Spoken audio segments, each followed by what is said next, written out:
ሄሎ ሰላም ጤና ይስጥልኝ የአተም አካዳሚ ቲዩብ ተከታታዮች እንግዲህ ካርቦሃይድሬትስ እንደ ካርቦሃይድሬት ሜታቦሊዝም የሚለውን ቻፕተር ጀምረናል እንደነገርኳችሁ ይህ ቻፕተርስ ኬሚስትሪ ኦፍ ናቹራል ፕሮዳክት እንዲሁም ባዮኬሚስትሪ መርጅ አድርጌ ነው ለፋርማሲ ተማሪዎች እየሰራለሁት ለዛም ነው ሰፋ ያለው ሶ ፓርት 1 ፓርት 2 ሰርተናል አሁን ፓርት 3 ላይ ካርቦሃይድሬት ሜታቦሊዝም የሚለውን የምናይ ይሆናል እንግዲህ በዋናነት ካታቦሊክ ፓዝዌይ ኦፍ ግሉኮስ ወይም ደግሞ the glucose breakdown የሚለው ነው በዋናነት የምናየው so let's dive to the video እንግዲህ የመጀመሪያው ካታቦሊክ ፕሮሰስ ግሊኮላይሲስ የምንለው ነው ግላይኮሊሲስ የምንለው the breakdown of glucose glycogen to glucose ማለት ነው so lysis ማለት breakdown ማለት ነው so ምንድነው ግላይኮላይሲስ it comes from a Greek terms glycis meaning sweet and lysis meaning splitting ማለት ነው so sweet splitting ማለት ነው ግሉኮስ በዋናነት ስዊት ነው እንግዲህ ሱገር ስላለው ለዛም ነው ስዊት ያለው lysis ማለት breakdown ነው so glucose metabolism ስንል እንግዲህ the breakdown of large molecule of carbohydrate into smaller one ማለት ነው so the molecule of glucose is degraded in a series of enzyme catalyzed reaction to yield two molecule of pyruvate in the presence of oxygen and the lactate in the absence of oxygen ይላል so እንግዲህ glucose metabolism or large molecule degradation by using enzyme we can get to two intermediate no one is pyruvate which is the presence of oxygen ማለት ነው in aerobic condition ማለት ነው pyruvate እናገኛለን in anaerobic or lack of oxygen ካለ ደግሞ lactate እናገኛለን lactic acid accumulation የሚለው ማለት ነው so cytoplasm of all tissue but it is the physiologic importance in tissue with no mitochondria like mature RBC or red blood cell የምንለው ነው cornea in the eyes in the lenses እዚህ አካባቢ ላይ there is a site of metabolism or what you call breakdown ማለት ነው ሌላው tissue with a few mitochondria like testes leukocytes or white blood cells የምንለው medulla of the kidney retina skin in the gastrointestinal tract or GIT is the site where the either breakdown of glucose into pyruvate or lactate takes place የሚያደርግበት ቦታ ነው ሌላው tissue undergo frequent oxygen lack skeletal muscle especially during exercise during hard work during exercise oxygen እጥረት ሊኖር ይችላል ያኔም skeletal muscle አካባቢ ላይ there is what glycolysis undergo ያደርጋል ማለት ነው so glycolysis in short the breakdown of large molecule of glucose into it is intermediate ማለት ነው here is the steps step 1 or stage 1 የምንለው እንግዲህ energy requiring stage ነው meaning active process no so one molecule of glucose is converted into two molecule of glycosyl aldehyde 3-phosphate now and this step requires two molecule of ATP or energy loss አለ ሁለት molecule of ATP ይፈልጋል ነው stage 1 ላይ active metabolite ነው ሌላው stage 2 ላይ energy producing stage እንለዋለን here two molecule of glycosyl aldehyde 3-phosphate are converted into pyruvate which is aerobic glycolysis in the presence of oxygen ማለት ነው ወይም ደግሞ lactate in anaerobic glycolysis የምንለው ነው እዚህ ጋር እንግዲህ energy produce ይሆናል ወይም ደግሞ ATP molecule can be produced ወይም energy production stage ነው at second stage ላይ የምንለው ማለት ነው ሌላው energy ATP production of glycolysis and ATP production is equal to ATP produce minus ATP utilized ነው የምናመርተው አለ የምንጠቀመው አለ ከዛ ዲዳክት አድርገን ATP production እናገኛለን ማለት ስለዚህ the second stage ላይ እንግዲህ ATP production ይኖረናል ማለት ነው so ይሄን ስቴጅ እዚህ diagrammatically ስናየው so now glucose can be converted into glucose 6-phosphate during this time ቅድም እንዳሉ energy consumption አለ ብለናል ATP to ADP adenosine triphosphate to adenosine diphosphate የሚቀየርበት ስቴጅ ነው ስቴጅ 2 ላይ glucose 6-phosphate የምንለው ወደ fructose the most sweetest የሚቀየርበት ነው here also there is an intermediate formation ማለት ነው ይሄ glucose 6-phosphate የምንለው ወደ glucose 1,6 bisphosphate ይላል bis ስንል to the same functional group can be attached with the same carbon ሲሆን ነው ስለዚህ second pairing reaction or priming reaction takes place ያደርጋል now here is the cleavage አሁን breakdown አለ so breakdown ሲያደርግ glycerol 3-phosphate እና dihydroxyacetone phosphate ይሰጣል lactone እና aldehyde የምንላቸው moiety እናገኛለን now this moiety can be converted into another intermediate and during this process generally hexokinase phosphohexokinase isomerase phosphofructokinase aldose triose phosphate isomerase can be participate ያደርጋል እነኚህ በሙሉ ኢንዛይሞች ግሉኮስ ፕሮዳክሽን ላይ ወይም ግሉኮስ ግላይኮሊሲስ ላይ participate የሚያደርጉ ኤንዛይሞች ናቸው። ናው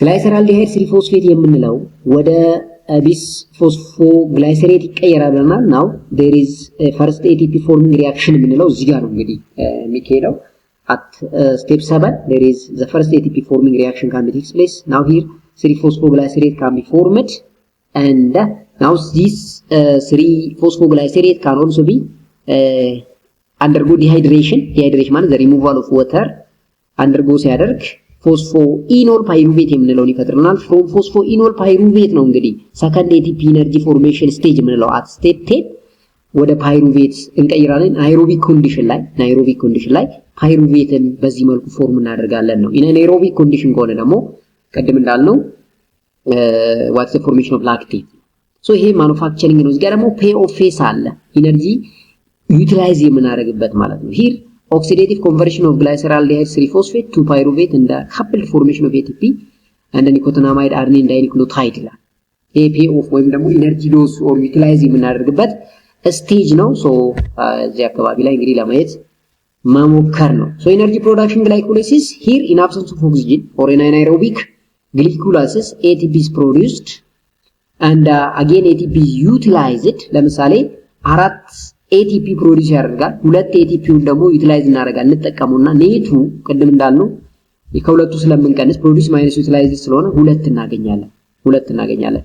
in the presence of oxygen or aerobic glycolysis ሲሆን ደግሞ there is utilization ነው ለማን ፕሮዳክሽን ያለው ስለዚህ 2 ነበር 4 ነበር እዚህ ጋር 2 አለ ቶታሊ 6 የማግኘት ፕሮባቢሊቲ ይኖረናል። ወይም ደግሞ እዚህ ጋር 6 እዚህ ጋር 2 ቶታሊ 8 ATP የማግኘት ፕሮዲዩስ የማድረግ እድሉ ይኖረናል ማለት። ስለዚህ ATP ኢንአይሮቢክ ኮንዲሽን እና ኢንአናይሮቢክ ኮንዲሽን ሲሆን እንግዲህ የትኛው ጋር ነው ኤነርጂ ፕሮዲዩስ የሚሆነው የትኛው ጋር ነው ኤነርጂ ደግሞ ዩቲላይዝድ የሚሆነው ኔት ኢነርጂያቸው ምን ይመስላል የሚለውን የሚያሳየን ቴብል ነው። ባዮሎጂካል ኢምፖርታንሱ ምንድነው? የግላይኮላይሲስ ፋንክሽኑ ምንድነው ሲባል እንግዲህ አንደኛው ኤነርጂ ፕሮዳክሽን ነው። ዝም እንዳልነው what called anaerobic glycolysis 2 ኤነርጂ ነው ፕሮዲዩስ የሚያደርገው። አይሮቢክ ሲሆን ግን ባይ ፋር ወደ 8 ከፍ ይላል። ስለዚህ ኢነርጂ ፕሮዳክሽን አንዱ ቢናው ነው። ሁለተኛው oxygenation of tissue ነው through the formation of 2,3 bisphosphoglycerate with decrease the affinity of hemoglobin to oxygen። ስለዚህ oxygenation of tissue what called the affinity of hemoglobin to oxygen decrease ያደርጋል ማለት ነው። ይሄ አንዱ ግላይኮላይሲስ ሚና ነው። ሌላው provides important intermediate ይላል dihydroxyacetone phosphate can give glycerol 3-phosphate which is used for the synthesis of triglycerol and phospholipid which is mainly known as lipogenesis የምንለው phospholipid formation ላይ triglycerol formation ወይም lipid formation ላይ and intermediate አስተዋጽኦ ያደርግልናል። ግላይኮላይሲስ ኢንተርሚዲየት እናገኛለን። ሌላው 3-phosphoglycerate ነው which is used for the synthesis of amino acid serine especially serine which is sulfur containing amino acid የምንላት አሚኖ አሲድ አንዱ ከዚህኛው ኢንተርሚዲየት ነው የተሰራቸው። ስለዚህ ኢንተርሚዲየቱ በራሱ ጠቃሚ ነው። ሌላው ፓይሩቬት ነው which can be used in the synthesis of amino acid alanine especially can be produced from pyruvate ነው። aerobic glycolysis provide a mitochondria with pyruvate which gives acetyl-CoA in Krebs cycle ይላል። Krebs cycle ማለት ፋቲ አሲድ ሳይክል ነው። እዛ ውስጥ አሲቲል-CoA የምንላት ኢንተርሚዲየት ናት። ለፋቲ አሲድ ባዮሲንተሲስ እንደ ስታርተር ዩኒት ነው የምትጠቅመን ብለናል ኬሚስትሪ ኦፍ ናቹራል ፕሮዳክት ላይ። ሶ ቺን ለማግኘት አንዱ የግላይኮላይሲስ ሮል ወይም ደግሞ ፋንክሽን ነው ማለት ነው። The other one is importance of lactate production in anaerobic glycolysis ስንል in absence of oxygen lactate is the end product of glycolysis ብለናል። in absence of oxygen ከሌለ lactate ነው። So in absence of oxygen NADPH is not oxidized by the respiratory chain. The conversion of pyruvate to lactate is a mechanism for the regeneration of nicotinamide adenine dinucleotide. This help continuity of glycolysis. ይሄ ማለት ሳይክል እንዲሆን ግላይኮላይሲስ ሳይክል እንዲኖር ያደርግልናል ማለት ነው። even in absence of oxygen ወይም ደግሞ anaerobic phase ላይ ሲሆን ማለት anaerobic phase ላይ ሲሆን ለዚህም ይጠቅመናል ማለት ነው። so glycolysis from hydrolysis products to the common metabolite. so glycolysis ቀጥታ ፓይሩቬት ሰራል። ፓይሩቬት በአይሮቢክ ኮንዲሽን እና በአናይሮቢክ ኮንዲሽን ይለያያል። አናይሮቢክ ብዙ ጊዜ ሳይቶሶል ኦፍ ሳይቶፕላዝም ላይ ነው ቴክስ ፕሌስ የሚያደርገው። አይሮቢክ ደግሞ ማይቶኮንድሪያ። ስለዚህ እንደ ማይቶኮንድሪያ there is a formation of ምን አሴታይል-CoA ነው። አሴታይል-CoA ሲትሪክ አሲድ ሳይክል ወይም ካሬብ ሳይክል ላይ ልክ እንደ ስታርተር ዩኒት ነው የምትጠቅመን ብለናል። ሳይቶሶል ኦፍ ሳይቶፕላዝም ወይም ደግሞ what you call ሳይቶሶል ሲሆን there is the formation of lactate ነው ማለት ነው the formation of lactate ስለዚህ ፓይሩቬት የሚባለው ኢንተርሚዲየት ካገኘሩ በኋላ በግላይኮላይሲስ አማካኝነት የተለያየ ሚና ይጫወታል ማለት ነው እንግዲህ ሁለተኛው ግሉኮኒዮጄኔሲስ የምንለው ነው ግሉኮኒዮጄኔሲስ ሱም አንዱ የግሉኮስ ሜታቦሊዝም ነው it is the formation of glucose from non carbohydrate precursor ማለት ነው ግሉኮኒዮጄኔሲስ ማለት the formation of glucose ወይም ደግሞ ግሉኮስን ከነን ካርቦሃይድሬት ፕሪከርሰር ወይም ሮ ማቴሪያል ማምረት ግሉኮኒዮጄኔሲስ ይባላል it is particularly important for the tissue depend on blood glucose such as RBC in the brain በጣም በዋናነት ሚናው blood glucose in RBC in the brain ምንለው ለምሳሌ the daily glucose requirement of an adult brain is 120 ግራም ይፈልጋል whereas the whole body require 160 ግራም ይሄንን ሶርስ የሚያደርግልን እንደ ግሉኮኒዮጄኔሲስ ነው ማለት ነው the body store 210 ግራም ወይም ደግሞ 190 ግራም from liver glycogen and 20 ግራም from body fluid ይላል enough for the day ይላል daily RD የምንለው ነው ይሄ in the longer period of starvation or during intense exercise glucose must be formed from non carbohydrate source for survival ይላል አንዳንዴ ከባድ ስራ ስንሰራ ሰውነታችን በጣም ኤነርጂ ኮንሱም ያደርጋል ያን ጊዜ አንዳንዴ ስንጾም ይርበናል ሶ ልክ ስታርቭ ስንራብ በግሉኮኒዮጄኔሲስ አማካኝነት ነው እንግዲህ ኢነርጂ የምናገኘው ማለት ነው These non-carbohydrate precursors include lactate, pyruvate, propanoate, glycerol from diet and lipolysis, glucogenic amino acid, ketogenic እና glucogenic amino acid ብለን በሁለት ከፍለናል ስለዚህ ስፔሻሊ glucogenic amino acid ለግሉኮኒዮጄኔሲስ እንደ ሮ ማቴሪያል ናቸው ስለዚህ ካርቦሃይድሬትን በግሉኮኒዮጄኔሲስ አማካኝነት ስንሰራ እነኚህን እንደ ፕሪከርሰር ነው የምንጠቀማቸው እንደ ጥሬ ዕቃ እንደ ሮ ማቴሪያል የምንጠቀመው እነኚህን ነው ማለት ነው የት ነው ግሉኮኒዮጄኔሲስ በብዛት የሚካሄደው ሲባል አንደኛ ማይቶኮንድሪያ ሌላኛው ሳይቶሶል ኦፍ ዘ ሊቨር እንደ ኪድኒ ነው are almost the only organ able to synthesize glucose from non glucose for non carbohydrate source ይላል ስለዚህ the most dominant site for gluconeogenesis are mitochondria and the cytosol of the liver or kidney ነው ማለት ነው so the liver being the largest organ in the body exceeding the combined weight of the kidney and thus contribute more in the maintaining blood glucose level by gluconeogenesis ነው እንግዲህ the most important organ ሊቨራችን እንደሆነች ብዙ ጊዜ ደጋግመን አውርተናል so እሱን ለመናገር ነው so gluconeogenesis is very limited in skeletal muscle due to deficiency of glucose 6 phosphatase and heart as well as smooth muscle adipocyte due to the deficiency of such intermediate ይላል እንግዲህ ያው gluconeogenesis በብዛት skeletal muscle heart smooth muscle adipocyte አካባቢ አይካሄድም ወይም ደግሞ በትንሹ ወይም በጥቂቱ ነው የሚካሄደው ለማለት ነው ስቴፑ ምንድነው ሲል it is an essential the reverse of glycolysis no except at the three irreversible reactions that different enzyme are used almost reverse of glycolysis ነው ነገር ግን የሚያገናኛቸው ስቴፕ አለ ማለት ነው ግሉኮኒዮጄኔሲስ እና ግላይኮላይሲስ ምንድነው ባዮሎጂካል ኢምፖርታንሱ ስንል there is always a basal requirement of glucose even if fatty acid oxidation is supplying enough energy in the tissue አሁን fatty acid oxidation ኢነርጂ ሶርስ ያደርጋል ነገር ግን ሰውነታችን የግሉኮስ ሌቭል ይፈልጋል yes minimum requirement አለ ያኔ ያ minimum requirement ለማሟላት አንዱ ግሉኮኒዮጄኔሲስ ነው የሚጠቅመው ማለት ነው so gluconeogenesis supply body cells with glucose after 4 to 6 hours of the last meal and become fully active as store of glycogen are depleted ይላል አሁን ግላይኮጅን ሰውነታችን ውስጥ ስቶር ፎርም ነው ብለናል ሰውነታችን ሲራብ ያንን ግላይኮጅን ወደ ኋላ በመመለስ ምን እናደርጋለን ማለት ነው ምግብ እናገኛለን ወይም ደግሞ ኢነርጂ ይሰጠናል ማለት ነው አንዱ ሶርስ እሱ ነገር ግን የግላይኮጅን መጠን በጣም ሲወርድ ደግሞ ዲፕሊትድ ሲሆን የግድ ግሉኮኒዮጄኔሲስ ይሄንን ሶሉሽን ይሰጠናል ማለት ነው so besides its role in glucose production gluconeogenesis is the way by which lactate produced during muscular contraction and in RBC is detoxificated into glucose in the cycle back to this tissue or Cori cycle so እንግዲህ detoxification scenario takes place ያደርጋል during muscular contraction ላክቴት ፕሮዲዩስ ይሆናል ያንንም እንትን ለማድረግ ግሉኮኒዮጄኔሲስ ሚናውን ይጫወታል ማለት ነው so gluconeogenesis ብዙ ሚና አይኖረዋል ማለት ነው ሰውነታችን ውስጥ many tissue require glucose a number of tissue are depend upon blood glucose as the only source of energy this tissue include brain nervous system RBC kidney medulla lens cornea some region of retina white and red blood cell or skeletal muscle under anaerobic condition testes leukocyte for all tissue glucose is required for the pentose pathway in the glucolipid and the glycoprotein synthesis እንግዲህ ግሉኮስ በብዛት እነኚህ ኦርጋኖች አብዛኞቹ ይፈልጋሉ so የግሉኮስ እጥረት ሲፈለግ ግሉኮኒዮጄኔሲስ ደግሞ ሶሉሽን ይሰጣል። ስለዚህ ግሉኮኒዮጀነሲስ እንግዲህ ብዙ ይሄ ሰውነታችን የግሉኮስ ሪኳየርመንት እንትን ሲል አንዱ አጋዡ እሱ ነው ማለት ነው። ሌላው ግሉኮስ is especially needed for adipose tissue as a precursor of glycerol or glycerol kinase is absent in adipose ይላል። ይሄ ፋቲ ነው እንግዲህ adipose tissue አካባቢ ላይ glycerol or glycerol kinase ሲያንስ ግሉኮስ ነው እንደ ሶርስ የሚያገለግለን ነው። and the mammary gland as a precursor of lactose ይላል። ያ ላክቶስ የተሰራው እንግዲህ ከግሉኮስ እና ላክቶስ ነው ብለናል። አንዱ ግሉኮስ ሶርሱ ነው ማለት ነው።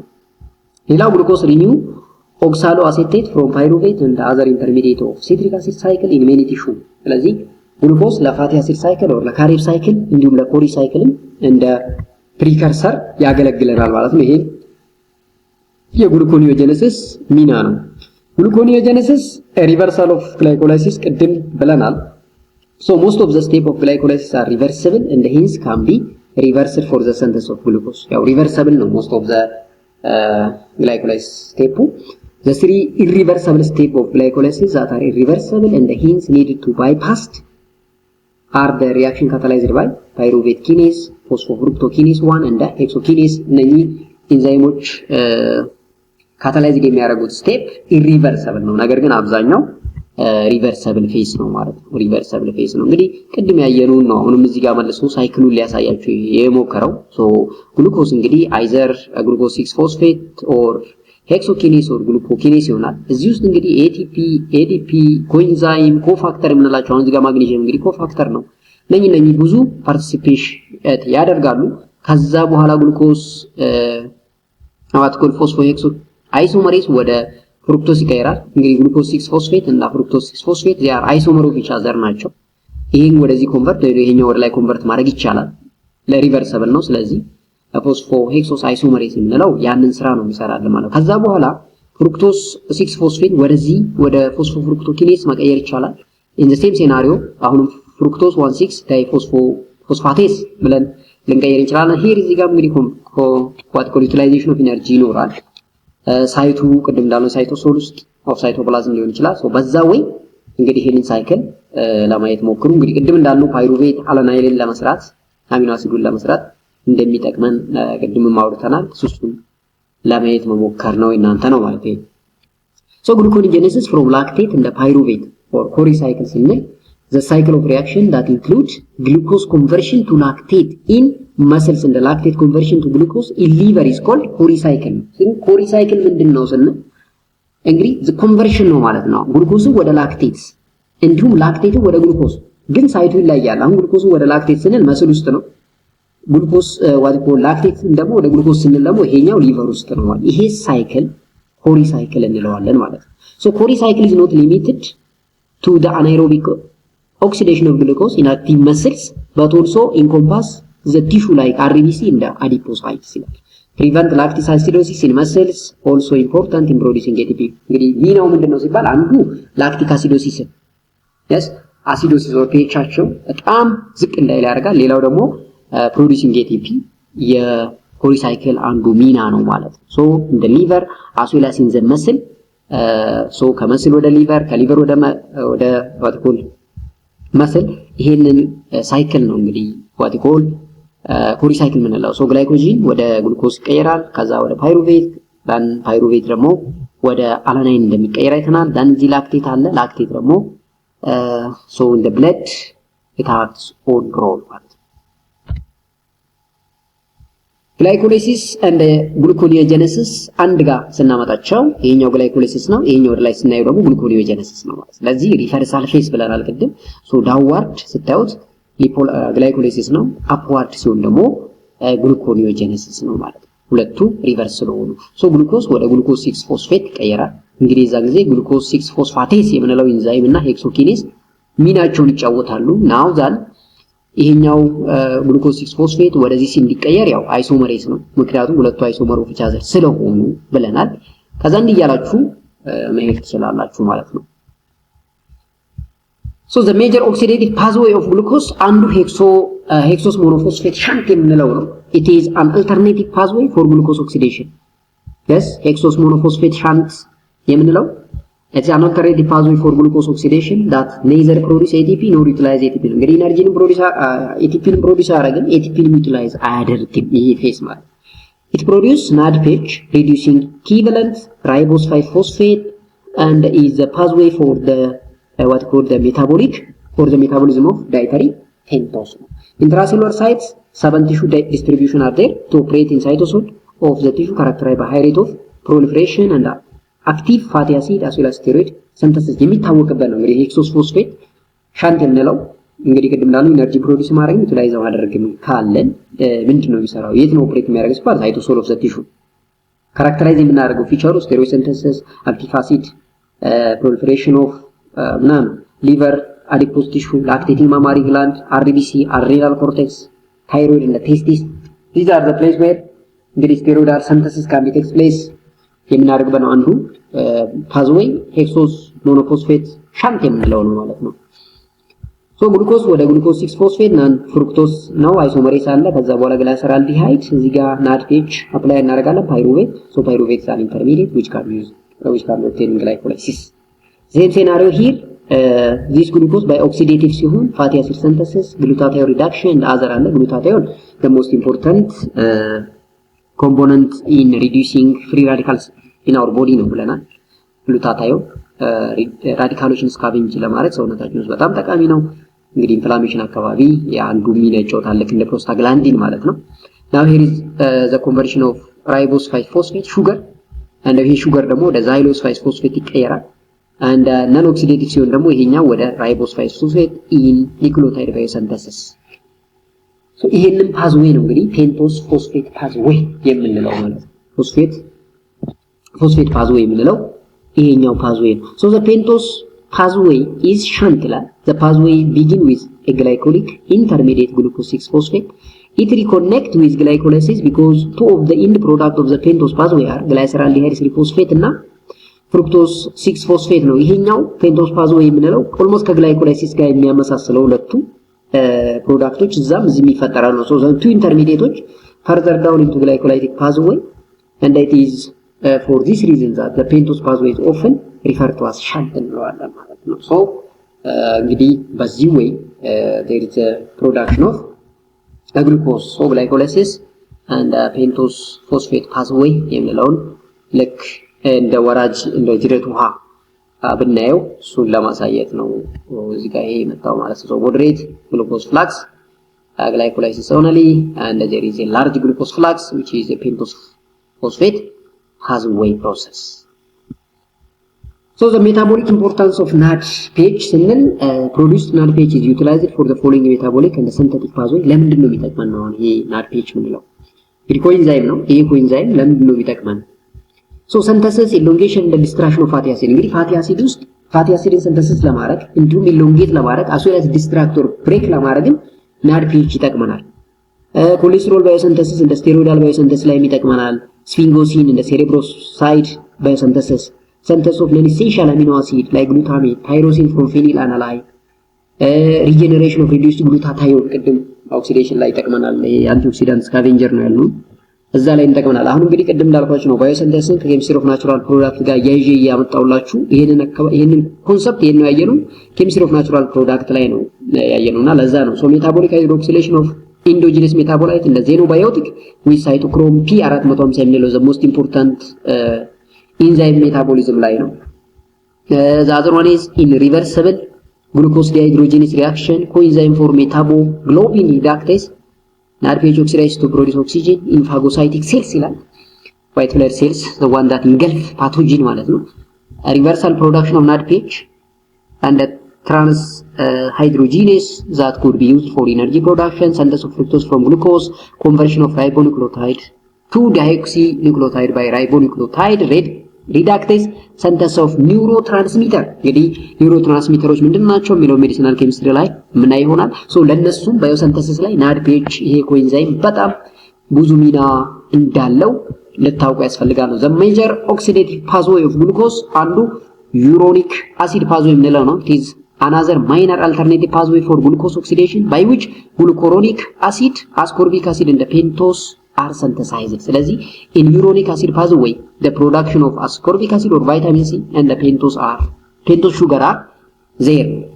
It is a major fate of uridine diphosphate glucose that neither require nor generate ATP energy production ወይም ደግሞ energy consumption utilization የለም ነው.